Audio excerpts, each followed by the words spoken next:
buenas tardes.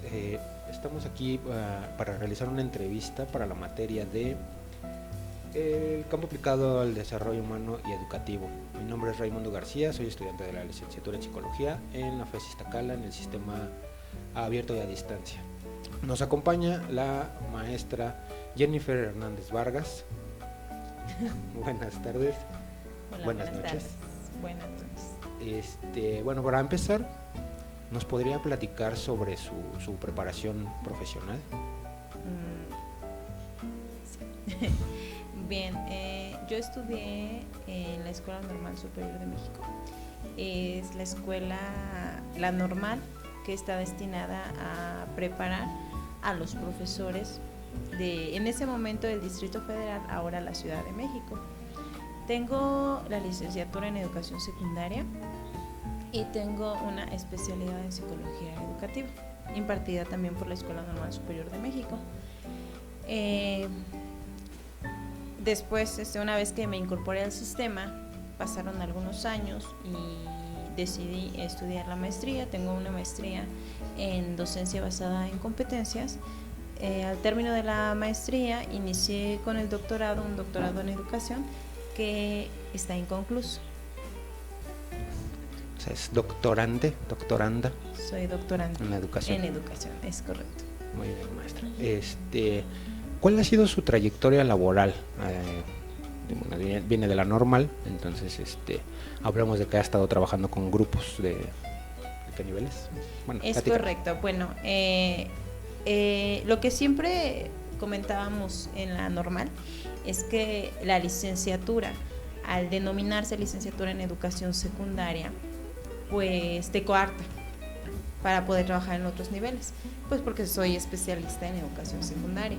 Entonces, únicamente he laborado en educación secundaria. Desde que inicié en educación secundaria. La normal tiene un sistema que me parece muy, muy interesante. Es el enfoque en competencias. Y desde entonces, desde que yo estoy en el plan que yo estudié, que creo, no recuerdo si es el 93 o el 99, no tengo la fecha exacta, el año exacto del plan, pero el plan de las normales, la propuesta está muy interesante porque el alumno empieza a estar en el campo educativo desde el primer semestre. Desde el primer semestre, los alumnos de las escuelas normales empiezan a tener un acercamiento con la práctica educativa. Entonces, afortunadamente tuve muy buenos profesores en el transcurso de mi carrera, desde el primero, segundo, todos los semestres de contexto educativo, tuve muy buenos maestros. Entonces yo, desde que entré a la normal, yo empecé a tener prácticas educativas. Evidentemente no eran prácticas como actualmente, que pues estoy un ciclo escolar completo con grupos desde que empezamos el ciclo hasta que lo cerramos. Es muy diferente cuando eres estudiante. Es muy sencillo ir por jornadas de una semana, de 2 semanas, un mes, y dista mucho el trabajo como estudiante al trabajo como maestro frente a grupo. Es por la responsabilidad, ¿no?, que se tiene. O sea, es correcto. Ajá. Entonces te decía que yo empecé desde la escuela a tener contacto con los grupos. Después nació mi hijo y tuve que hacer una pausa a mi carrera. Entonces terminando la licenciatura, estuve 2 años cuidando a mi hijo y después de 2 años yo me incorporé al sistema educativo estatal. Yo inicié dando clases de tecnología. En ese momento era corte y confección. Después estuve en esa escuela, estuve en el municipio de Coacalco, en el Estado de México. Después de ahí, en la escuela que yo estaba era un turno vespertino, la escuela estaba en decremento por la poca cantidad de matrícula. Entonces cerraron grupos. Al momento de cerrar grupos, nos seleccionan algunos maestros y nos dan a elegir. El detalle conmigo en específico es que yo traía un paquete de 24 horas. En el sistema estatal es un paquete de tiempo completo. Entonces es muy difícil encontrar una escuela donde estén las 24 horas juntas, porque hay paquetes de 11, de 12, de 16 horas. Entonces, al momento de que hacen este corte de grupos en la escuela donde yo laboraba, la única escuela donde yo encuentro mis 24 horas juntas es una escuela que está en el municipio de Cuautitlán, en el Estado de México también. Y cuando yo llego ahí, me dieron un nombramiento que venía con la asignatura de Ciencias 1. Entonces pues yo llegué así con la idea de que yo iba a dar únicamente a los grupos de primero. Pero este ha sido uno de los problemas en el sistema educativo a nivel nacional, que ellos te acomodan en donde haya materia, donde haya trabajo, pues, seas especialista o no lo seas. Cuando yo llegué a esta escuela, llegué y la directora me dijo, no, pues no tengo ciencias porque ya tengo perfilados a mis profesores. Entonces tengo geografía, tengo Ciencias 1, solamente un grupo, y tengo grupos de formación cívica y ética. Entonces, a partir de que yo me incorporé a esta escuela, estuve impartiendo estas 3 asignaturas. Básicamente, pues mi experiencia está dentro de estas áreas. Ok, bueno, pasemos a lo siguiente. El objetivo de esta entrevista es perfilar las labores de un psicólogo educativo. Obviamente, en el sistema educativo nacional no tenemos un puesto como tal en las escuelas que trabaje como psicólogo educativo. Como profesores se tiene que actuar, ¿no? Creo yo, como multifacético. Se es docente, se es como se ha dicho por ahí, que somos papás, consejeros, doctores y demás, ¿no? con los muchachos.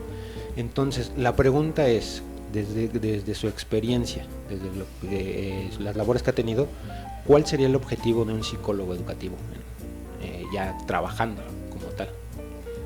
Ok, mira, el hecho de que, bueno, realmente yo esa es mi preparación, yo soy psicóloga educativa.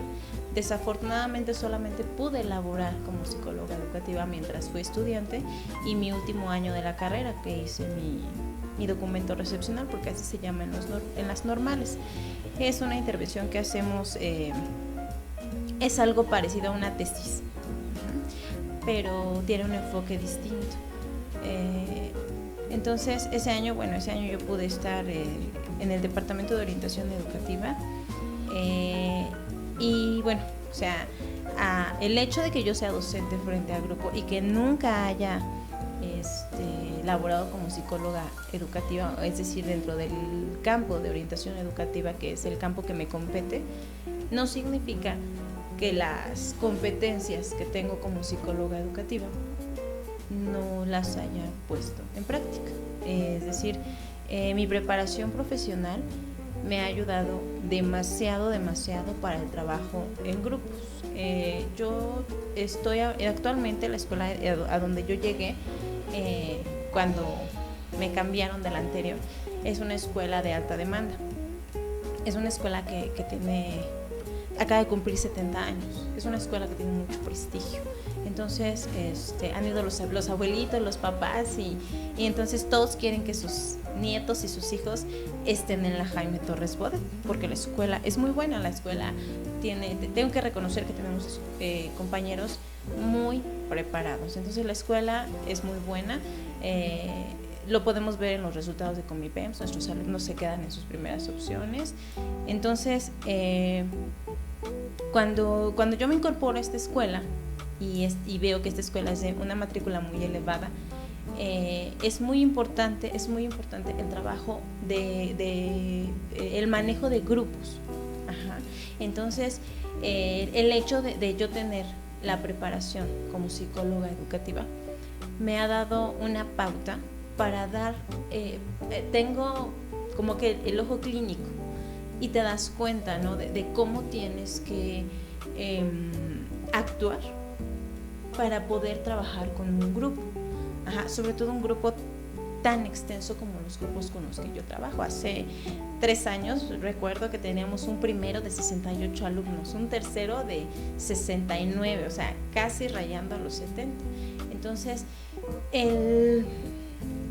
la preparación como psicóloga educativa me ha dado la pauta de poder hacer de mi desempeño laboral un desempeño muchísimo más integral, porque no solamente los veo como la profesora de geografía, también tengo conocimiento sobre el desarrollo de un adolescente, también tengo conocimiento sobre todos los procesos que conlleva el ser adolescente, desde los cambios biológicos, los cambios psicológicos y todos los cambios sociales a los que se enfrentan, ¿no?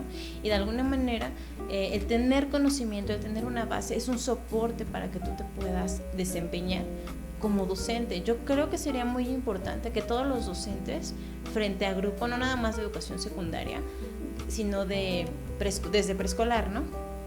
Preescolar, primaria, secundaria, tuviéramos ese toque mágico que le da la psicología a todo lo que toca, ¿no? Ok, entonces el objetivo de un psicólogo educativo es trabajar con grupos. El objetivo de un psicólogo educativo como tal, el objetivo es básicamente pues es contribuir a una educación integral. Cuando hablamos de educación integral, actualmente está muy de moda, ¿no? Con el modelo educativo, pero cuando yo me puse a leer, a empaparme del modelo educativo, pues te das cuenta que no es algo nuevo. Esto de la educación integral, pues yo soy egresada de la Normal Superior en el 2007.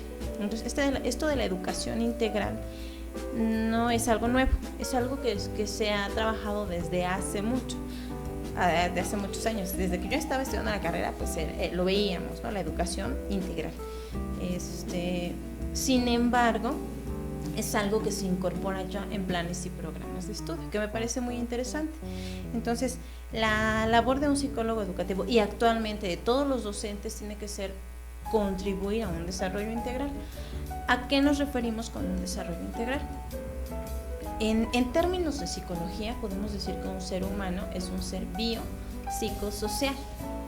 ¿A qué se refiere este concepto? Si nosotros pusiéramos 3 esferas así juntitas, podemos decir que el ser humano tiene una esfera biológica, una psicológica y una más social.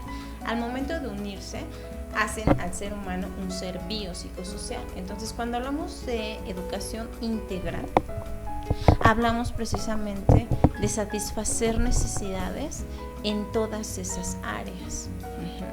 Entonces, el papel del psicólogo educativo en una escuela secundaria, que es donde más se han incorporado los psicólogos educativos en nivel secundaria y en nivel preparatoria, es contribuir a esa educación integral. El campo es muy, muy amplio. O sea, si nosotros desglosamos qué puede hacer el psicólogo en la parte biológica, pues es un campo muy amplio.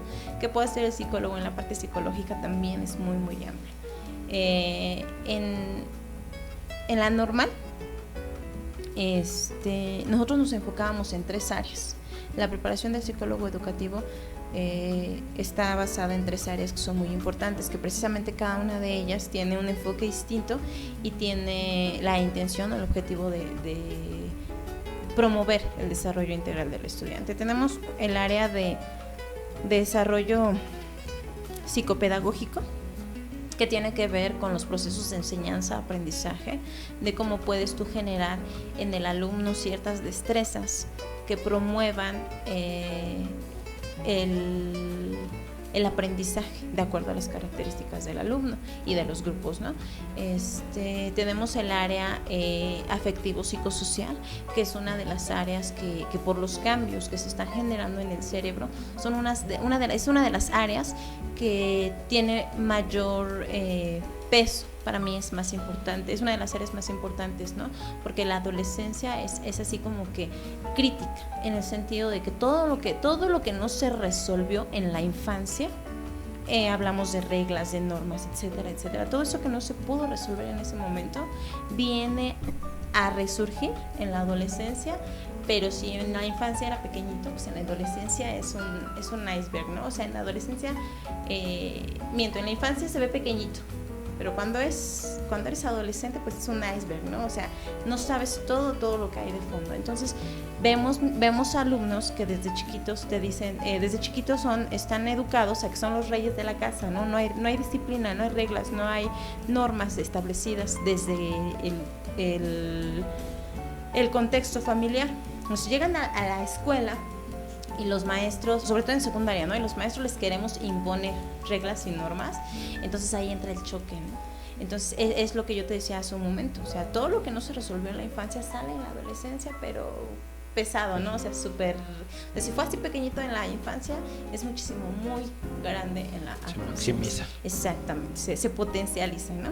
Entonces, esa es el área afectivo-psicosocial, y tenemos otra área que es muy importante, es el área vocacional, donde nosotros veíamos la necesidad de que esta cuestión de la elección vocacional se debería de trabajar desde los años de preescolar, desde que el niño es pequeñito, ¿no? Desde que el niño es pequeñito tenemos que enfocarlo a ver qué te gusta, qué sabes hacer, qué te gustaría, para qué eres bueno, ¿no? Porque llegamos a secundaria, y sobre todo cuando están en tercer grado, cuando se viene todo este proceso de elegir a dónde me voy a estudiar, porque la prepa, de alguna manera, el bachillerato en nuestro país, o sobre todo en el Estado de México y en la Ciudad de México, quiero pensarlo así, es como que definitivo, ¿no? O sea, si te vas a CCH o a vocacional, como que ya tienes es como que son un parteaguas, ¿no? Y como que tu futuro ya está un poco asegurado. Ajá. Pero si te quedas en prepa, o si te quedas en otra, no sé, en CONALEP, o en una modalidad de bachillerato distinta, pues ahí te genera pues un poquito más de dificultad de entrar a una escuela de nivel superior. Entonces decíamos que esta área de la elección vocacional pues se tiene que trabajar desde que los niños son pequeñitos, porque al llegar a la secundaria, como lo decía hace un rato, los niños no saben qué elegir. Entonces a veces se eligen en función de lo que el papá quiere.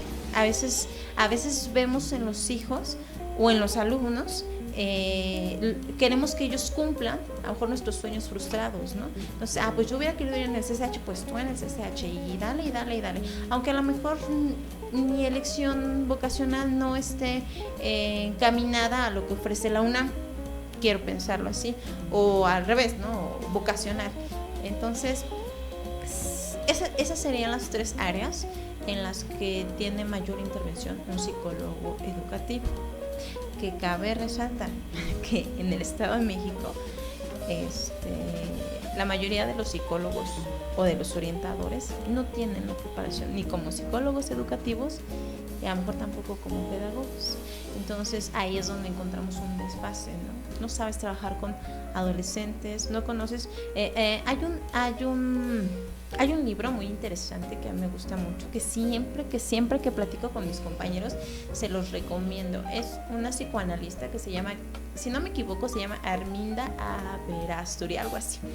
Esta psicoanalista tiene un libro muy interesante que se llama La adolescencia normal, donde nos habla de cómo son los adolescentes, y que a veces a nosotros como adultos se nos olvida que en algún momento de nuestras vidas fuimos adolescentes y que también tuvimos ciertos desajustes, y no es que sea malo. Hay muchas cosas que dentro de la adolescencia pues son situaciones normales, porque estamos en búsqueda, bueno, los adolescentes, ya no estoy tan adolescente, sí estoy joven, pero ya no soy tan adolescente, están en búsqueda de identidad, ¿no? Entonces buscamos el rol sexual, a dónde pertenezco, quién soy, y hay muchas cosas que son normales, que a veces nosotros, al estar ya tan alejados de nuestra época de adolescentes, pues se nos hace así como que, ¿cómo? O sea, nos espantamos, ¿no? Nos asustamos. Pero yo creo que sí debemos de tener como decía hace un rato, esa visión de psicólogo para poder atender a los seres humanos, ¿no? Porque al final de cuentas nuestro trabajo es con seres humanos. O sea, si yo fuera, no sé, quiero pensar arquitecta, pues si he hecho perder un plano, pues no pasa nada, ¿no? Lo tiro y saco otro plano y lo vuelvo a hacer y no pasa nada. Pero si yo he hecho perder un ser humano, pues ese no lo puedo tirar y háganme otro porque ya me equivoqué, ¿no? Entonces a veces sí es bien importante aprender a tener un poco de tacto con la gente, sobre todo cuando trabajamos con seres humanos. Ok. Bueno, entonces el objetivo principal de un psicólogo educativo es lograr el desarrollo integral. Es correcto. El estudiante en este caso. Estudiante. Estamos hablando de diferentes niveles. Es que bueno, mira, yo te voy a decir, cuando yo estudié, nosotros no observábamos la presencia de un psicólogo educativo ni en nivel preescolar ni en nivel primaria. Te decía yo hace un rato, se incorpora en nivel secundaria y en algunas modalidades de bachillerato, pero es una función que se debería de implementar desde los primeros años de edad escolar. Ok, y bueno, ya con esto podría decirnos profesionalmente un psicólogo educativo, ¿dónde puede intervenir? ¿Nada más en escuela? ¿O en qué áreas? Bueno, el apellido de psicólogo educativo, pues como que sí es, la función principal es dentro de la escuela. No sé, quiero pensar que, no quiero pensar, así debe de ser. Hay jóvenes, niños, adolescentes, que por cuestiones físicas, por cuestiones de genética, tienen algunas necesidades educativas especiales. Entonces, aparte de la educación pública que ellos reciben, con esto de la inclusión que ya debemos en las escuelas, ya debemos tener alumnos con déficit de atención, con problemas de dislexia, sí, evitar discriminación, de dislalia, exactamente. Entonces, al momento de que se incorpora al sistema educativo el término inclusión, nos indica que pues los alumnos los debemos de incluir, ¿no? Entonces, sin embargo, el hecho de que no todos los profesores tenemos una preparación, no tenemos bases biológicas de cómo funciona el cerebro, muchas veces nos atrevemos a decir, es que es un flojo, es que no le gusta trabajar, es que es un perezoso, es que no me hace caso, es que es desobediente. O sea, muchas veces tendemos a etiquetar. Entonces, el no tener una preparación como psicólogo educativo, o como con bases psicológicas, pues nos ata de pies y manos para poder atender o hacer inclusión a esos niños. Entonces, esos niños y esos alumnos, a veces hay muchos papás que desde chiquititos se dan cuenta, ¿no? Entonces identifican las necesidades que tienen sus hijos. Entonces, hay papás que desde ese momento, entonces, a ver, hijo, en la escuela te están dando herramientas, pero tú por tus condiciones necesitas todavía más herramientas. Entonces, pues recurrimos en ese momento a un psicólogo educativo o a un pedagogo. Entonces, a lo mejor de manera externa, quizá como alternativa, podría estar no necesariamente dentro de la escuela, sino como un complemento para algunos estudiantes con algunas necesidades educativas especiales. Ok, nada más para concluir este punto, a nivel empresarial, ¿no podría actuar un psicólogo educativo? Hablamos de capacitación. Pues no lo había pensado, no soy empresaria. Mi mundo es la escuela. La escuela, ajá. Sí. Pues sí, realmente creo que la función, bueno, pero o sea, yo te decía, por el apellido que tiene el psicólogo educativo, pues yo quiero pensar que está exclusivamente encaminado para las escuelas, ¿no? No había pensado en esta cuestión de la capacitación. Y pues sí, podría ser muy pero es que hay otro psicólogo que tiene otra especialidad que se dedica precisamente a psicología organizacional, pero bueno, ahí habla de procesos de interacción. Pero bueno, es pregunta. No sé, tú eres el estudiante. Yo soy el estudiante. Yo soy egresada desde hace 2007 y no, o sea, realmente no lo había pensado, pero sí creo, ahorita que lo comentas, me viene a la cabeza, cuando yo estaba en la normal, yo amo la normal, déjame decirle que soy orgullosamente normalista. Si pudiera volver a estudiar en la normal, volvería a estudiar. El profesor que nos daba escuela y contexto social, mi maestro así súper adorado, porque cada día que pasa, me acuerdo mucho de él y digo, ay, mi maestro me enseñó tantas cosas buenas que aún sigo poniendo en práctica. Él tenía una empresa que se dedicaba precisamente a la evaluación de las competencias laborales. Y sí, ahorita él trabajaba en muchos estados, ¿no? Y precisamente se dedicaba a esa cuestión de las empresas, de la capacitación de la gente nueva. Él era psicólogo educativo, también egresado de la norma, y tenía su empresa, o tiene hasta la fecha, tiene su empresa que se dedica a esa cuestión de la capacitación empresarial. Pero bueno, como pues mi mundo es la secundaria, la Jaime, realmente ahorita que lo preguntabas, no se me vino así a la cabeza. Muy bien. Vámonos a dirigirnos a esta plática para que nos platique sobre sus experiencias. Bueno, ya nos quedó que claro que usted se ha dedicado totalmente a escuela, como docente, no como psicóloga como tal. Ok, dentro de estas actividades que usted tiene a diario, ¿cuáles son las dificultades que se presentan con mayor frecuencia en relación al trabajo de un psicólogo educativo? Que no funge las funciones como tal, pero se presentan dificultades. ¿Cuáles son las que más se presentan? Pero o sea, a lo mejor yo no funjo como psicóloga educativa, pero creo que tomando en cuenta esa corresponsabilidad que tenemos como docentes frente al grupo, que a lo mejor yo soy la maestra de geografía, pero también hay un maestro de matemáticas, también hay uno de español. Entonces, creo que es una corresponsabilidad. ¿Por qué corresponsabilidad? Porque es una responsabilidad que compartimos. Independientemente de que yo no funja como psicóloga educativa, he tenido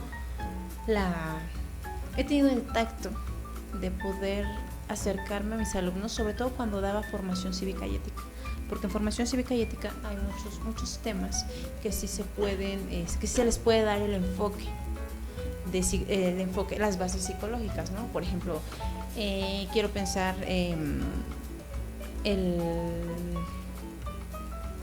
no sé, me viene a la cabeza, por ejemplo, la violencia de género, ¿no? Es un tema que sí puedes tratarlo con bases psicológicas, ¿no? Y que eran de los temas así que más me apasionaban, ¿no? Sobre todo porque te das cuenta que hay muchos problemas que las jovencitas y los jovencitos los empiezan a vivir desde edades muy tempranas, ¿no? Sobre todo porque traen los patrones de casa. Entonces, el haber impartido esta asignatura me abrió mucho las puertas para poder ejercer un poquito mi labor como psicóloga. Entonces, hasta el año pasado, hasta el ciclo anterior, todavía yo daba la asignatura de formación cívica y ética. Entonces, este año, con lo de la implementación del modelo educativo, pues desafortunadamente pues se tuvieron que hacer muchos ajustes y me quedé únicamente con la asignatura de geografía. Pero la formación cívica y ética era una de las materias que más se acercaban a lo que yo sé hacer, a mi desempeño como psicóloga educativa. Te decía, la corresponsabilidad que tenemos nos hace tener algunas situaciones en común, porque a lo mejor la niña que es abusada sexualmente, pues no nada más es mi alumna, ¿no? También es alumna de la maestra de matemáticas y del maestro de español, etcétera, etcétera. Entonces,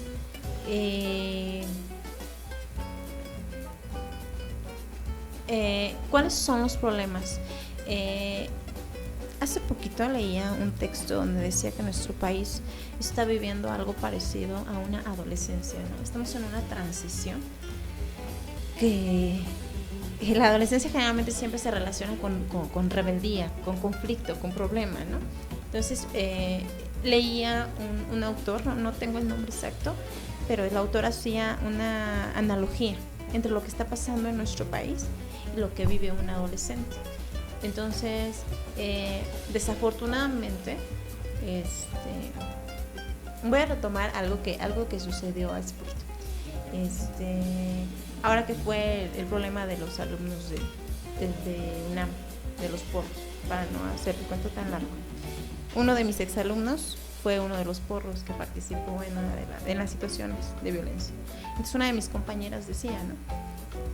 que qué vergüenza, ¿no? Que qué vergüenza haber sido su maestra, incluso hasta lo publicó en Facebook. Entonces yo, desde mi muy humilde opinión, yo lo único que dije fue, yo no puedo emitir ningún juicio. ¿Por qué? Porque yo lo conocí cuando él empezaba a ser adolescente, yo le di clases en primero, era un niño bien, en todos los sentidos, un niño un niño bonito, ¿no? Físicamente, en su manera de dirigirse a la gente, en su manera de tratar a sus compañeros. Entonces, yo decía, ella hacía el comentario, ¿no? Que todo esto era problema, que todo derivaba del sistema educativo mexicano, hasta el comentario, ¿no? Exclusivamente de las políticas educativas de la Secretaría de Educación Pública. Yo no creo que sea el sistema educativo. Yo creo que es todo. Al hablar de educación integral tenemos que hablar de todo aquello que puede fungir como algo educativo. Ajá. Entonces, nuestros adolescentes y nuestros niños y nuestros jovencitos ahorita pues están muy influenciados por esta cuestión de la violencia. La ven en todos lados, en todo momento, en todo momento los estamos atacando. Ellos no son producto de lo que ellos deciden, porque ¿quién crea la música que ellos escuchan? Somos los adultos. Los adolescentes y los niños son producto de lo que nosotros les estamos enseñando. Entonces, ¿cuáles son los principales problemas que tenemos? Y que son, no sé si se pueda llamar herencia, no sé si se pueda llamar legado, no sé cómo le llamen, pero todo lo tenemos. Siempre he dicho, tenemos al maestro en casa, ¿no? Entonces tenemos hijos de padres drogadictos, hijos de padres alcohólicos, hijos abandonados, hijos de padres separados, hijos de la abuelita, del abuelito, porque a lo mejor suena mal, pero desafortunadamente hay muchos papás que se deslindan, ¿no? Y en la escuela sí nos encontramos niños que están completamente abandonados, que tú le preguntas, ¿con quién te quedas en la tarde? Solo, ¿no? Entonces son problemas que se generan, quiero pensar que por las características sociales de la globalización, ¿no? Aquí en este momento de la historia en México, vales por lo que tienes. Entonces a veces como papás decidimos, yo prefiero que mi hijo traiga el mejor celular, yo prefiero que mi hijo tenga los mejores videojuegos, aunque no tenga tiempo de calidad, no me importa, pero que mi hijo pueda valer por lo que tiene y no por lo que es. Entonces a veces, muchas ocasiones preferimos salir papá y mamá a trabajar, aunque no haya necesidad, salimos los dos a trabajar y nos olvidamos de nuestros hijos, ¿no? A mí hace poquito me preguntaban, ¿no? Que por qué no he hecho otra cosa, y yo contesté así y lo digo así, ahorita mi elección es mi hijo, ¿no? Mi hijo tiene 10 años. En algún momento mi hijo va a dejar de depender de mí, entonces en ese momento ya decidiré si puedo o si quiero hacer algo más en mi vida. En este momento yo elijo a mi hijo. Entonces, los problemas a los que nos enfrentamos es precisamente eso, el abandono, el hecho de que los niños sean abandonados genera muchas situaciones, ¿no? Bien dicen que el ocio es la madre de todos los vicios, y creo que acompañada de la soledad pues está peor, ¿no? Tienen acceso a internet, desde edades muy tempranas. A veces los papás ni para eso somos responsables. No tenemos controles parentales en las computadoras o en los dispositivos que nuestros hijos utilizan. Desde edades muy tempranas están muy conectados con la violencia, con la sexualidad, pero la sexualidad no sana, la sexualidad vista de un enfoque a veces perverso, a veces que raya en la perversión, ¿no? O sea, a su edad no tenemos, los procesos mentales todavía no son lo suficientemente maduros como para poder interpretar esa información que les está llegando, ¿no? Entonces tenemos les decía, ¿no? Por ejemplo, en la escuela no es un problema así que yo diga en nuestra escuela donde yo estoy laborando que sea un problema así general que yo diga del 100% al 80% de los alumnos, ¿no? Pero sí ya vemos hijos que son alumnos que son hijos de narcomenudistas, ¿no? Y que incluso ellos llegan a las escuelas, ¿no? Tenemos problemas de niños que consumen droga y que incluso lo hacen en la escuela. Y que son problemas comunes, ¿no? O sea, hay niños que vienen muy violentados, ¿no? Hace poquito pues tuvimos el caso de una jovencita pues que era abusada sexualmente por el papá. Entonces son casos que son pues comunes, ¿no? O sea, que los ves. Te comentaba hace un ratito la cuestión de los niños que son abandonados. El hecho de que los niños estén solos, ¿qué implica? Implica que son niños que están creciendo de manera silvestre, en el sentido de que no tenemos una figura paterna, no tenemos una figura materna, y en psicología pues sabemos lo importante que es cada una de estas figuras, ¿no? Sobre todo, por ejemplo, quiero pensar la figura paterna, ¿no? Que de entrada, de antemano, la figura paterna es la figura de autoridad. Entonces a veces no hay papá, pero tampoco hay mamá. O a veces hay mamá y dices, pues yo me voy a ir a trabajar, ¿no? Entonces, desde chiquititos no tienen reglas, no tienen normas. Entonces, no hay valores, y a lo mejor no es que no los haya, pero ustedes saben, nosotros en psicología sabemos que se predica con el ejemplo. O sea, yo no te puedo decir no pegues si te estoy dando un fregadazo, o no te puedo decir respeta si me estás escuchando que estoy faltando al respeto, ¿no? Entonces, si no hay un modelo que es un modelo sano que seguir, y nuestros únicos modelos son los que a lo mejor estamos viendo en televisión, en internet, son los modelos que queremos repetir, ¿no? Entonces, por eso es muy común que los niños vean las narcoseries, ¿no?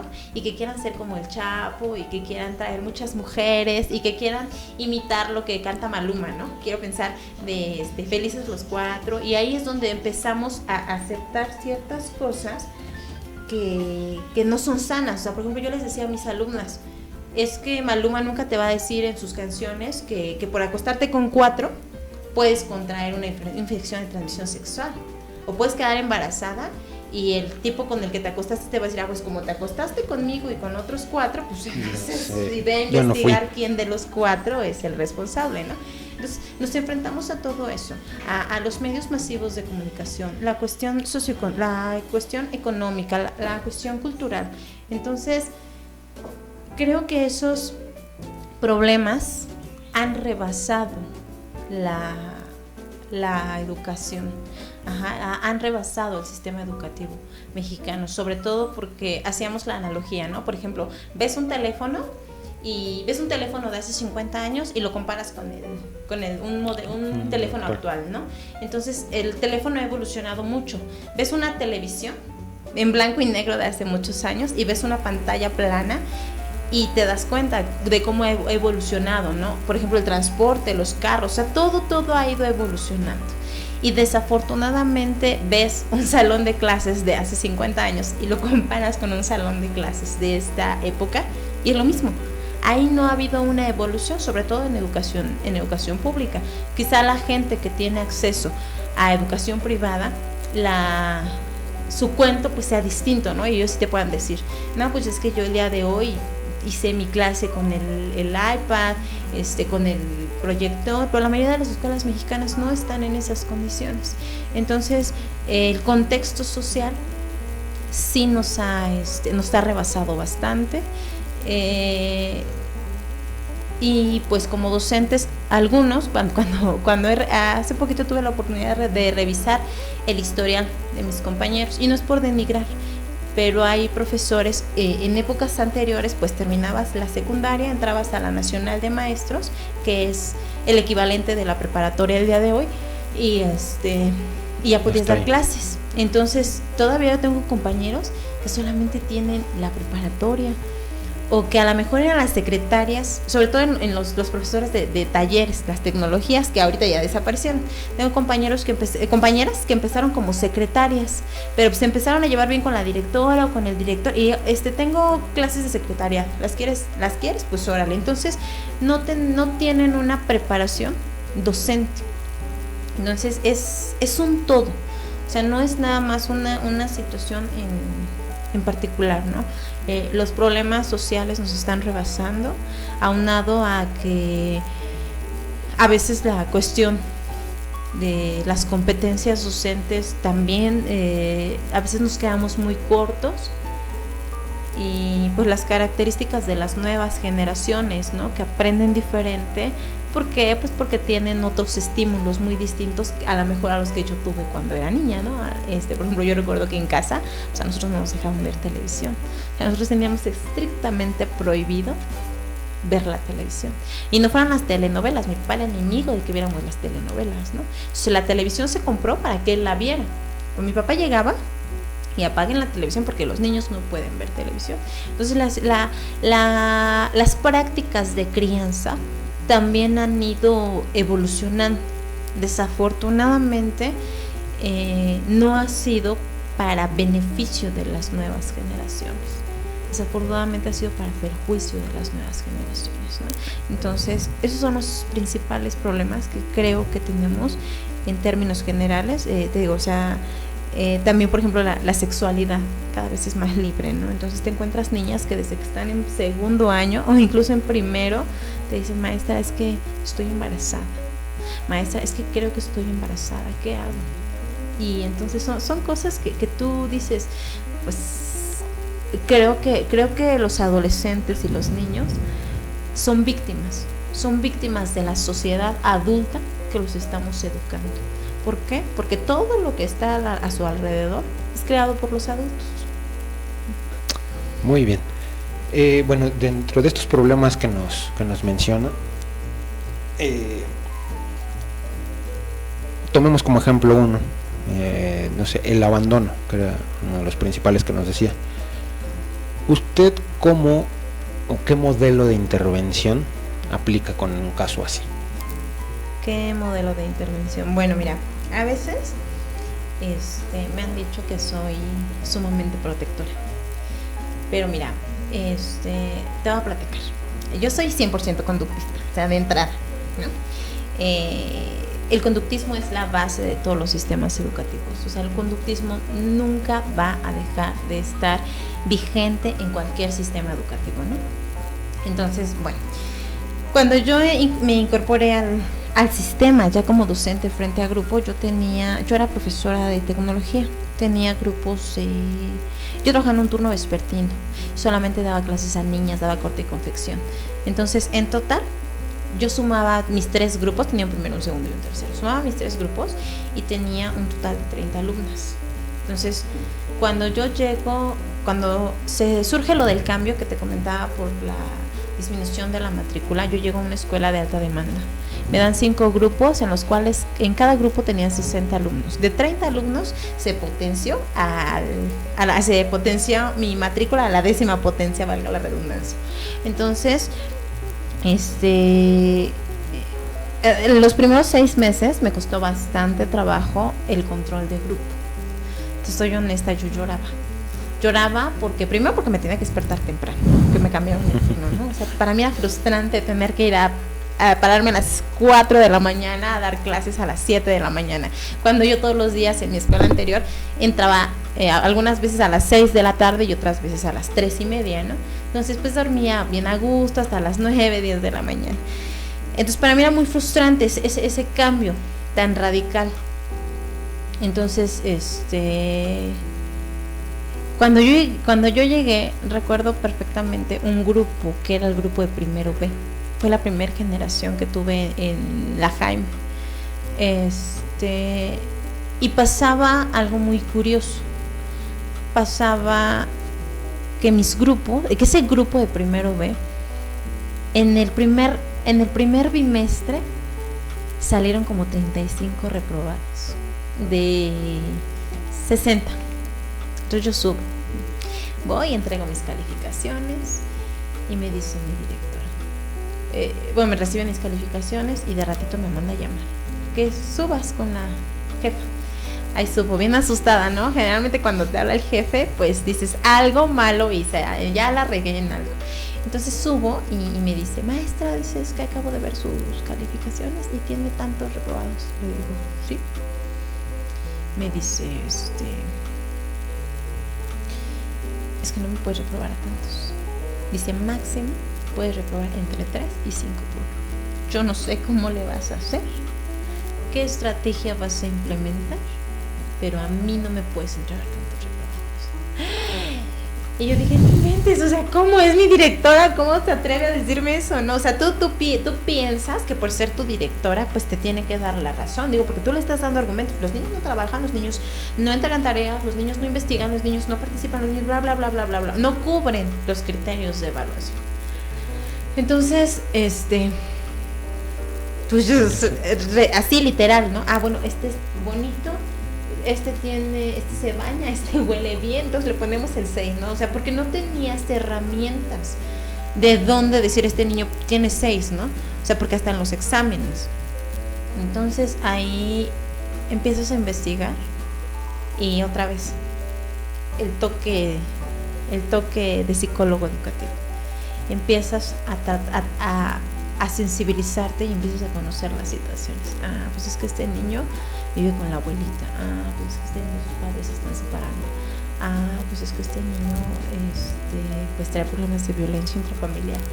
Entonces te empiezas a dar cuenta que en el mismo grupo se juntan ciertas características muy particulares que creo que son características generacionales, que no es de un niño, de 5 niños. Antes lo común, y lo veíamos mal, ¿no? El hijo de padres divorciados, ¿no? Hasta las mamás a veces te hacían ese comentario, ay, no te juntes con él, porque sus papás están divorciados, ¿no? Ahora, el común denominador es ese, ¿no? Que los padres estén divorciados, y ves mal al que tiene a papá y a mamá porque es el ñoño, porque es el bobo, ¿no? Entonces eso es lo que vemos mal ahora. Los valores se han ido modificando en ese sentido. Entonces yo dije, bueno, es que yo no puedo estar ganando calificaciones porque eso no habla bien de mí, no habla bien de mi trabajo y mi ética profesional y mi rollo aquí existencial de cómo les voy a regalar calificación. Entonces yo dije, no, es que hay que modificar las prácticas. ¿Por qué? Porque son niños que no traen hábitos de responsabilidad. O sea, lo ves desde su apariencia física, ¿no? Desde que se acercan a ti y huelen mal. Una, por la cuestión de la adolescencia, que están creciendo, que están produciendo mayor cantidad de glándulas sudoríparas, por todos los cambios que se están generando en su cuerpo. Pero la otra, pues la cuestión de casa, ¿no? O sea, no está quien te diga métete a bañar, o sea, quien te esté habituando a seguir ciertos patrones de comportamiento. Entonces, yo dije, no, es que yo recuerdo que yo dejaba tarea, y de la tarea de 60 que yo tenía, 10 me entregaban la tarea y los otros 50 no. Entonces después yo empecé a hacer mi análisis y dije, a ver, ¿en qué radica esto? Que 50 no me entregan, pero 10 sí. Entonces empiezas a darle ese enfoque de ser más analítico. Ah, pues es que estos niños vienen de hogares donde hay un papá siempre al pendiente de la crianza, ¿no? O sea, a lo mejor desde chiquititos tienen ese empujoncito de que los papás revisan la tarea. Entonces desde chiquitos se les empieza, es como lavarse los dientes, ¿no? Yo siempre les digo a los papás, es como lavarse los dientes. Mira, cuando son chiquitos, ¿cómo hacemos para enseñarles a lavarse los dientes? Ah, pues me lavo los dientes enfrente de ti, y los de enfrente, de arriba hacia abajo, y las muelitas de manera circular. Y la tarea es igual. Al inicio me tengo que sentar contigo. ¿no? Y poco a poquito te voy soltando. O sea, va a llegar un momento en el que tú seas independiente, en el que yo ya no te voy a ser indispensable, porque ya te habitué, ya te enseñé el hábito. Pero el hábito es lo que hacemos todos los días, no lo que se hace un día sí y un mes no.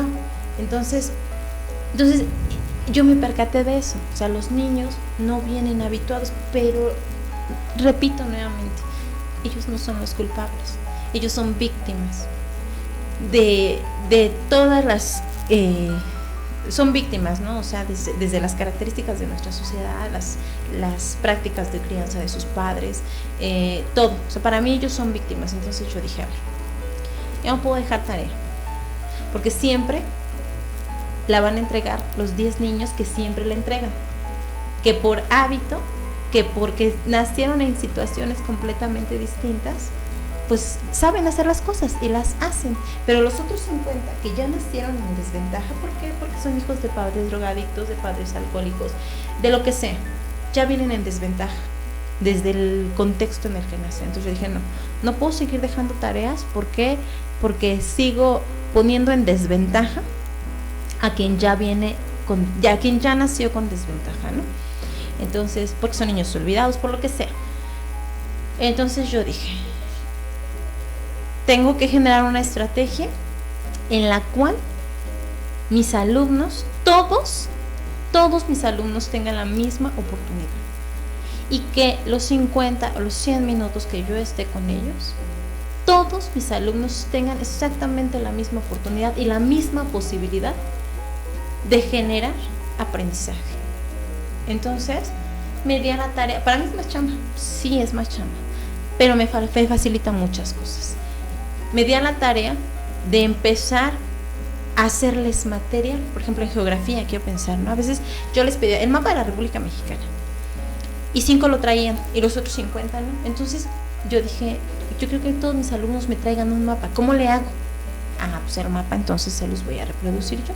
Entonces a partir de ahí empecé a darme cuenta que pues mi función tenía que ser más integral en ese sentido, ¿no? O sea, yo no voy a cambiar la realidad de ninguno de mis alumnos, ¿no? O sea, yo no voy a decirle a la mamá, oye, ¿sabes qué? Ponte las pilas y ve y compra el mapa a tu hijo, ¿no?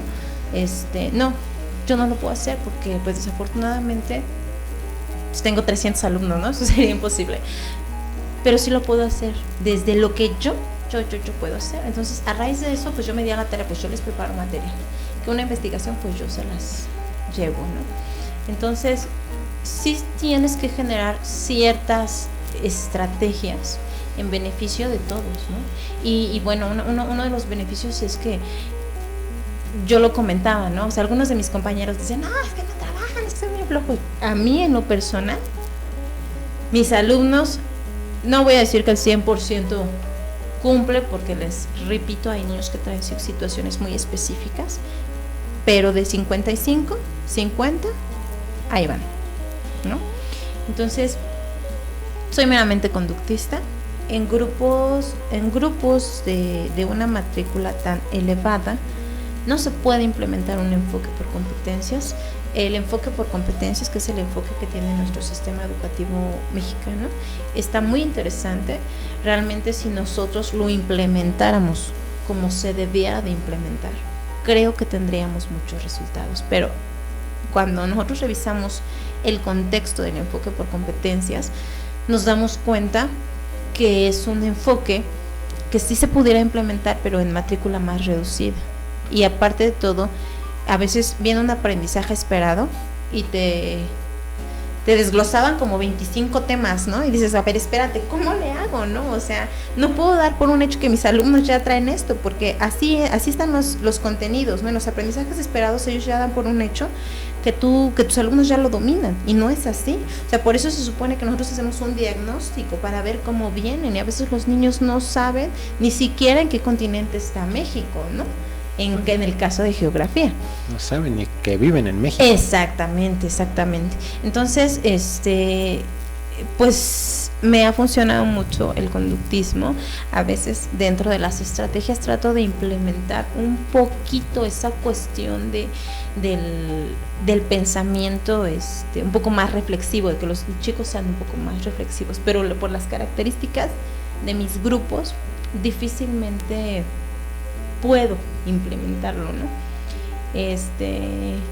Me gusta también cierta parte del constructivismo, también es esta teoría es muy interesante, donde tú le proporcionas ciertas herramientas al alumno y él tiene que construir. Sin embargo, por las características de mi grupo, soy meramente conductista. O sea, estoy casada así, apasionadamente conductista. Y mañana que me vean dando clases se van a dar cuenta. Ok. Bueno, ya nos estuvo platicando cómo que usted es conductista. La siguiente pregunta, para una intervención en psicología educativa, ¿qué tan importante es el trabajo multidisciplinario? Es decir, para fortalecer esa intervención, ese resultado que esperamos, el resultado esperado de esa intervención, ¿qué tan importante es el trabajo multidisciplinario? Estamos hablando de psicología educativa, pero a lo mejor que estuviera la intervención de un sociólogo o de un psicólogo en otra área, a lo mejor clínica. Ajá. En las escuelas de la Ciudad de México, cuando yo fui estudiante, hay un departamento que se llama SAE, que son los servicios de asistencia educativa. Estos servicios de asistencia educativa están conformados por un orientador educativo, por un trabajador social y por un médico escolar. Era muy interesante ver que los niñitos se empezaban a sentir que me duele la pancita o que tengo temperatura y que vete con el médico escolar y ya no les tomaba la temperatura. Pues tienes temperatura, y como es un especialista en ese momento lo podía medicar porque es médico, esa es su función. Entonces en ese momento, a ver, te doy una pastillita para la temperatura, ¿no? Que imagínate, le dejamos pasar la temperatura, pues el niño se nos convulsiona y no sabes en qué bronco no se mete a la escuela. Actualmente, pues las políticas educativas, la normatividad, pues sí nos coarta esa parte, ¿no? No, eres el maestro, no eres el doctor y no los puedes medicar. Entonces, papacito, te duela lo que te duela, pues yo no puedo hacer nada. Lo único que hacemos, le llamo a tu papá, ¿no? Y que tu papá vea cómo lo solucione. Pero hay papás que no te contestan el teléfono. Hay papás que traen teléfonos que ni siquiera existen. Y hay papás. El año pasado apenas tuvimos un niño de tercero. Este niño era buen niño respetuoso, pero era muy perezoso. Entonces, recuerdo que esa ocasión se sentía súper mal, traía su estómago, era muy delgadito, pero traía su estómago súper inflamado y estaba hasta como verde en la coloración de su piel. Entonces, llamamos al papá y dijo, pues es que estoy trabajando y no puedo ir. Y le empezaron a preguntar al niño, bueno, pues ¿qué cenaste? Es que no comí nada ayer. ¿Qué cenaste? Nada. ¿Qué comiste? En todo el día me comí una bolsa de chetos con salsa Valentina. Entonces te das cuenta, a veces dices, no satisface ni siquiera las necesidades más básicas que son de alimentación, menos van a satisfacer las necesidades de hábitos, de responsabilidad, de limpieza, etcétera, etcétera, ¿no? Entonces pienso que el trabajo multidisciplinario, ¿saco la pregunta? Pues sí es, hablando en términos de una educación integral, pues es sumamente importante, ¿no? Porque hablamos de esa parte biológica del ser humano, ¿no? Donde a veces a las niñas en secundaria empiezan a menstruar y los dolores de menstruación, cuando veíamos el tema de los cambios físicos en la adolescencia, yo me acuerdo que yo siempre les decía a mis alumnos, el día que ustedes como hombres sientan un dolor de cólico menstrual, se nos muere, ¿no? Entonces, sí es bien importante, ¿no? Por ejemplo, que hubiera un médico donde, a ver, pues hay que ponerte pues un fomento de agua caliente aquí en tu pancita para que tus vasos sanguíneos pues se dilaten y duela menos, etcétera, etcétera, ¿no? El trabajo multidisciplinario es sumamente interesante. Desafortunadamente nuestro gobierno no quiere invertir en la única herramienta que nos puede salvar como sociedad, que es la educación. Yo recuerdo tengo mucho en mi cabeza, tengo muy presente un libro que leí que hablaba sobre cómo Japón, después de lo de las bombas atómicas, cómo resurgió y cuántos años se llevó para resurgir. decían que la estadística estaba que en 10 años Japón se volvió a levantar. Y decían que cuál había sido la estrategia de Japón. Y la estrategia de los gobiernos japoneses fue precisamente invertir en su sistema educativo. Entonces, desafortunadamente, nuestro gobierno cada vez menos, y ya no les des, y córtales. Lo vemos. Actualmente, la escuela normal es la única escuela que tiene la especialidad en psicología educativa. O sea, viene la licenciatura en educación secundaria con la especialidad en psicología educativa. Pues desde que yo soy estudiante, cuando íbamos a las marchas, porque también fui ¿porra? También fui porra de la normal. Ahora entiendo por qué mis alumnos son porros. No, también fui estudiante y también me apasionó eso de las injusticias. También me gustaba gritar, zapata y cosas así, ¿no? Entonces, desde ese entonces se quiere desaparecer la figura del psicólogo educativo. Entonces, pues nosotros, al ser estudiantes de psicología educativa y que nuestro campo laboral era la orientación, pues defendíamos, ¿no?, nuestro campo laboral. Pero ya después, cuando llegas a la escuela y empiezas a tener contacto con los orientadores y te das cuenta de que a veces el ser orientador es el caminito para ya no trabajar frente a grupo. Entonces te das cuenta que muchos es el maestro de matemáticas, pero tuvo la oportunidad de ser orientador y aunque no tenga la preparación, vamos a ser orientadores, ¿no? Entonces no cumplimos la función. Entonces de repente caes en cuenta y dices, es que sí, realmente es un gasto o es una mala inversión, porque a lo mejor están ahí como figuras, pero no cubren la función que deben de cumplir. Hay otros orientadores que sí, mis respetos, ¿no? Pero la mayoría no tienen la preparación, la mayoría no tienen las bases psicológicas, y la mayoría lo hacen para ya no estar en trabajo frente al grupo. Es muy común ver a un orientador o a un psicólogo educativo, en este caso, en su cubículo, encerrado, viendo catálogos, platicando por teléfono, y nada más se ausenta un maestro y pegan el grito en el cielo. ¿Por qué? Porque a mí no me gusta estar con los grupos. Yo por eso soy orientador, ¿no? Y donde te das cuenta que cada vez como que relegan más su trabajo. No, pues que lo haga el maestro, que lo haga el maestro, que lo haga el maestro. Entonces sí, a veces entiendes esa cuestión de por qué. Porque sí es una mala inversión, ¿no? O sea, lo ideal sería, lo ideal habría sido que desde que se generaron las normales, se perfilara. Tú eres de historia, vete a dar historia. Tú eres de matemáticas. Lo que se está haciendo con el sistema, la coordinadora de servicio profesional docente, ¿no? Que si tú eres de biología, te me vas a biología. Sí. Que si eres de física, te me vas a física. Eso me parece uno de los beneficios de la reforma educativa, que no fue una reforma educativa, que fue una reforma laboral, pero creo que es dentro de las cosas malas, pues hay que ver siempre lo bueno, ¿no? Ok, entonces vamos a saltarnos una preguntita. Ya que estamos hablando del psicólogo educativo, que los que deberían de estar cumpliendo esas funciones en la escuela no tienen la preparación, ¿cuál sería el perfil idóneo para un psicólogo educativo? ¿Cuál sería el perfil idóneo para un psicólogo educativo?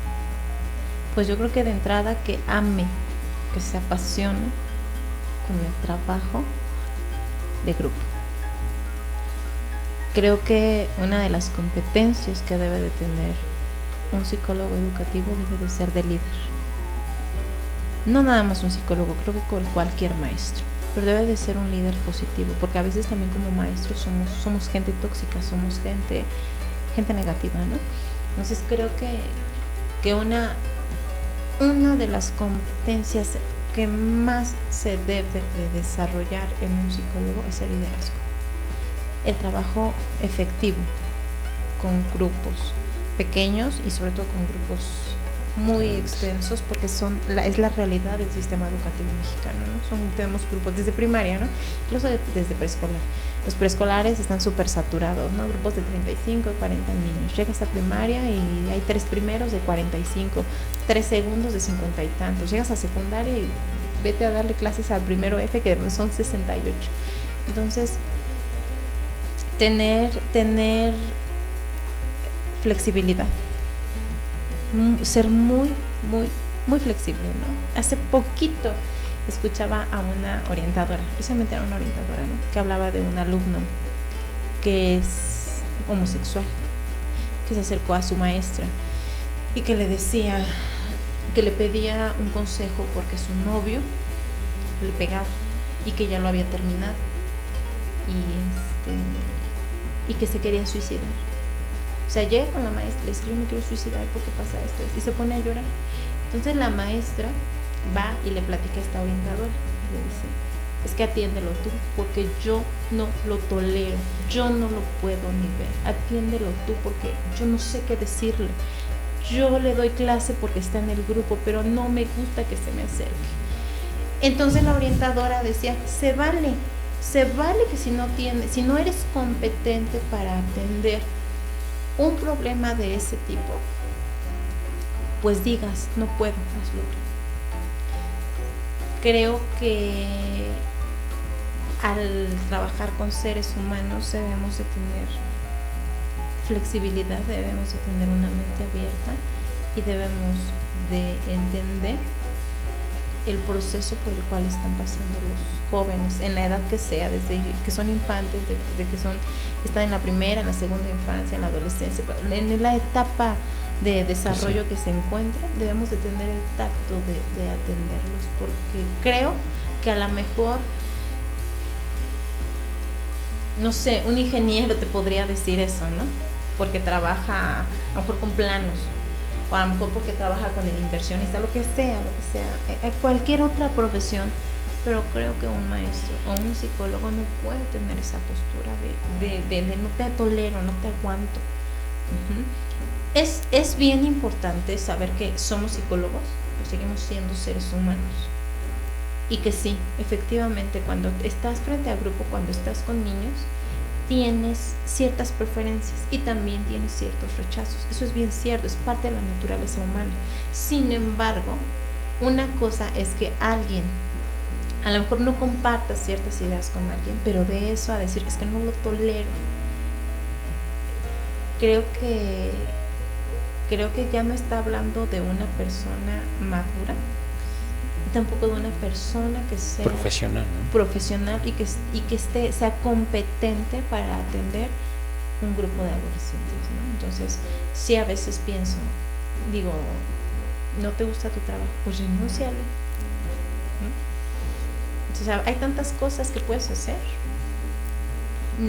No hay que seguir echando a perder a los estudiantes. Muy bien, pues ya para finalizar, nos regresamos a la pregunta que nos saltamos. Dentro de la intervención, obviamente sabemos que hay un diagnóstico, una planificación, una implementación y una evaluación. De esos 4 aspectos, ¿cuál considera que sea la más importante? Hablando de una educación integral, creo que ninguno sería más y ninguno sería menos. Pero se destaca alguno. Creo que a todos les tenemos que dar la misma importancia, pero creo que si tuviéramos que jerarquizar, creo que sí es el diagnóstico.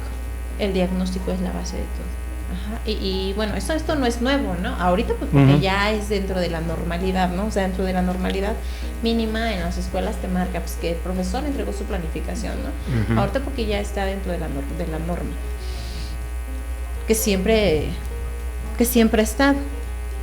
Pero el diagnóstico es la base de todo, ¿no? Porque ahí cuando tú haces un diagnóstico y lo haces bien hecho, yo me acuerdo, o sea, de verdad soy orgullosamente normalista porque nunca se me olvida cada una de las clases, a lo mejor no recuerdo todas, pero cada una de las enseñanzas que sí fueron importantes. Nosotros en orientación, en el psicólogo educativo, hacíamos un diagnóstico de los factores de riesgo, que hasta ahora que estoy en mi proceso de evaluación entendí cuál es la diferencia, ¿no? Yo me acuerdo que cuando empecé a redactar mi diagnóstico de evaluación, quise hacerlo igual que cuando hacía diagnóstico como orientadora, ¿no? El diagnóstico como psicólogo educativo es con base en la identificación de todos los factores que generan riesgo. Yo me acuerdo que mi maestro Tetlácuilo, se apellida Tetlácuilo, mi maestro, donde quiera que estés, te adoro, nos decía, es que jóvenes, hasta que un clavo esté salido en la banca de donde se sienta el alumno, es un factor de riesgo. O sea, y nos tenías revisando las bancas, ¿no? Para hacer nuestro diagnóstico, porque era un diagnóstico, pero señor diagnóstico, ¿no? O sea, desde el piso, desde las ventanas, desde la pared. Entonces, todo eso genera riesgo, ¿no? Entonces, cuando haces un señor diagnóstico, entonces, al momento de que eres un buen, ¿cómo se le podría llamar a la persona que hace un diagnóstico? Bueno, al momento de que haces un diagnóstico completo, sabes cuáles son las áreas de oportunidad y dónde tienes que atacar, ¿no? Entonces, digo, si te das cuenta, por ejemplo en mi caso, ¿no? De geografía, si te das cuenta que tus alumnos no saben ni siquiera en dónde está, en qué continente está la República Mexicana, digo, pues desde ahí atacas, ¿no? Entonces, al momento de que tú haces un señor diagnóstico bien elaborado, por lógica, la intervención o tu plan de intervención, pues también tiene que ser un señor plan de intervención, porque entonces no le veo sentido a que hayas hecho todo lo anterior, ¿no? Entonces, el señor plan de intervención, pues también tiene que ser un buen plan de intervención. La evaluación, pues, si estás haciendo un diagnóstico para detectar necesidades o áreas de oportunidad, como actualmente se les llama, la intervención pues tiene que ser en atacar, ¿no? en cubrir en esas áreas de oportunidad y que se conviertan en fortalezas. Entonces, tu evaluación te va a indicar qué es lo que, o sea, si el caminito que seguiste fue el correcto y si no, qué postura tomar para cubrir las necesidades que identificaste desde un inicio. Creo que la base es el diagnóstico, ¿no? Si tú haces un buen diagnóstico, todo lo demás va a estar también bien implementado, ¿no? Y yo les decía hace un rato, ¿no? En el psicólogo educativo lo hacíamos en función de los factores de riesgo, ¿no?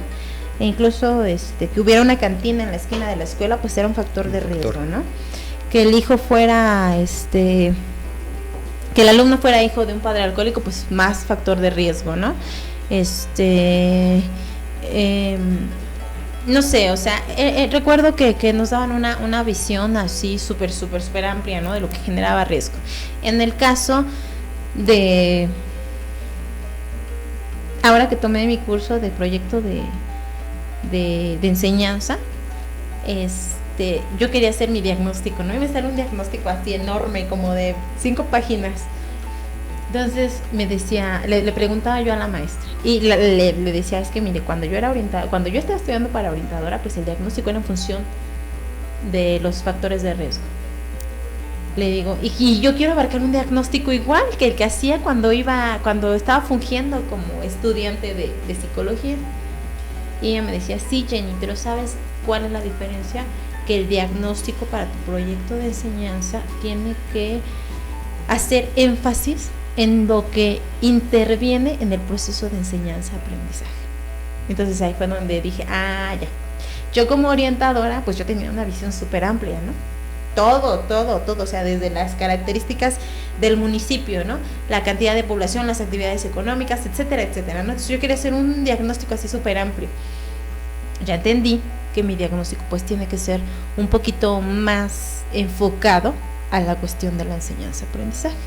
Pero sí, dentro de los procesos o dentro del protocolo o el procedimiento que se tiene que seguir, creo que a ninguno puede estar encima de otro. Pero sí considero que el diagnóstico es de donde va a derivar todo. Muy bien, maestra, pues muchísimas gracias. ¿Algo más que quiera agregar para ya terminar esta pequeña plática? ¿Algo más que quiera preguntar el estudiante de psicología? ¿No? Ya abarcamos los puntos importantes para poder construir un perfil del psicólogo educativo que bueno, como estuvo dentro de la plática, no está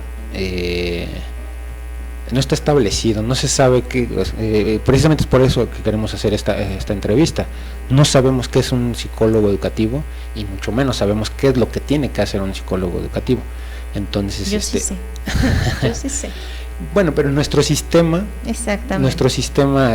llamémoslo político, educativo, nuestro sistema, nuestro Estado, no nos ha permitido tener una idea clara de qué es un psicólogo educativo y qué hace y cómo debe de intervenir. Y yo tenía un maestro que en la maestría, no es cierto, miento. Bueno, me dio clases en la maestría y después me dio clases en el doctorado. Y decía que en ese desfase que hay, por ejemplo, yo recuerdo que cuando yo estaba estudiando, el secretario de Educación era un geólogo. Dices, ¿qué hace un geólogo en educación? ¿No? Entonces, yo me acuerdo que este profesor es un psicoanalista así de apasionado, ¿no? Psicoanalista. Tú lo escuchas hablar y para él todo es psicoanálisis, todo. Entonces, yo recuerdo que él decía algo muy importante. Para que se considere al psicólogo o al psicoanálisis, en su caso él hacía referencia en particular al psicoanálisis, para que se considere el psicoanálisis en el sistema educativo mexicano, debe de llegar a la Secretaría de Educación un psicoanalista. Debe de llegar a la Secretaría de Educación un psicólogo, alguien que sepa cuál es la función y cuál es la importancia de la intervención de gente especialista, de gente preparada, de gente que conozca procesos de maduración, que conozca procesos de enseñanza-aprendizaje, que conozca control de grupos, que conozca, o sea, no es nada más el decir, ay, me llamo psicólogo educativo, ¿no? O sea, o soy orientador, no, o sea, es el saber, el plantarte frente a un grupo de 50 personas y que los convenzas de que el camino es este. Y yo recuerdo que me decía mi maestro Tetlacuilo, puedes tener un grupo de 50 con que convenzas a uno, date por bien servido. Entonces sí es muy importante, es uno de los grandes problemas igual de nuestro sistema, que desafortunadamente todos los que llegan a los altos mandos están por corrupción, ¿no? Y no eres especialista y no conoces, no tienes, cuando te preguntan, cuando te entrevistan, cuando vas a los homenajes, dices leer en lugar de leer. Entonces, ese es el problema del sistema educativo mexicano, que está pintando las uñas a alguien que no sé, que lo que sabe es que te poda el pasto a alguien que sabe cortar uñas, ¿no? O sea, a lo mejor es una mala analogía, pero ese es el problema de nuestro sistema, que hay mucha, que la gente que está en los altos mandos no es especialista. A veces siendo especialista muchas cosas se te salen de las manos. No me imagino si no sabes lo que tienes que hacer, cómo te va a ir, ¿no? Por eso circulan en las redes sociales miles de memes burlándose de cómo hablas, de cómo te expresas. Sí, ya lo estamos viviendo. Exactamente. Muy bien, maestra, pues muchísimas gracias por haber participado en esta pequeña plática, en esta entrevista. Agradecerle por parte de la FES Iztacala su participación y pues bueno, nos enriquece mucho para nuestra materia. Muchas gracias. Y bueno, nada más cerrar. Sí, soy psicóloga de preparación, soy psicóloga de vocación, siempre lo he dicho, no pude haber elegido algo mejor. Siempre desde que soy niña, creo que sí soy maestra de vocación, amo lo que hago todos los días. Desde que soy niña yo quería ser maestra. No he podido ejercer como psicóloga educativa. Me gustaría mucho tener la posibilidad de ejercer, porque me gustaría ver qué puedo lograr. Me gustaría mucho ver qué logro con mi trabajo en grupo, ¿no? Pero pues desafortunadamente pues ahora soy la maestra de geografía. Les repito, pues traigo ese toque divino de la psicología educativa. También traigo este toque divino del conductismo, que bendito sea, porque bien implementado tiene grandes resultados. Y bueno, espero que lo poquito que yo te puedo compartir te sirva.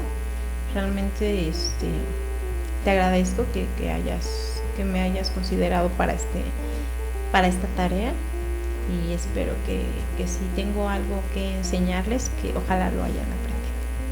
Muchísimas gracias, maestra. Gracias.